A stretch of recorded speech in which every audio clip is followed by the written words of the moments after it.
Ever wondered how to properly clean your iPhone? Well, Mango Maids is diving into the do's and don'ts to help you keep your device in peak condition. A well-maintained iPhone not only looks great, but it can also function better and even retain more resale value. So, get ready to learn about the right way to clean your iPhone. The first step is to gather the right tools. You'll need a microfiber cloth, isopropyl alcohol that's 70% or higher, cotton swabs, and optionally, a toothpick. Starting with the screen, gently wipe it down with your microfiber cloth. This removes fingerprints, smudges, and dust.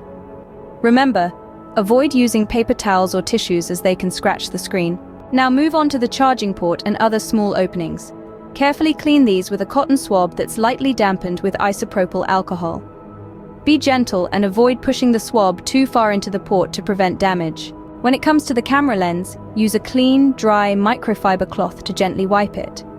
If stubborn smudges persist, lightly dampen the cloth with a touch of isopropyl alcohol. Finally, for the iPhone's exterior, wipe down the body, buttons, and other surfaces with your microfiber cloth. For any stuck-on dirt or grime, lightly dampen the cloth with isopropyl alcohol, but be careful not to get moisture in the openings. And voila, a sparkling clean iPhone. By following these simple steps, you can keep your iPhone in top-notch condition. Regular cleaning helps maintain its appearance and performance. So enjoy a better iPhone experience with these cleaning techniques. Don't forget to subscribe to our channel for more helpful tips and tricks. Thanks for tuning in today, and until next time, keep those iPhones clean. It's a clean day at Mango Maids.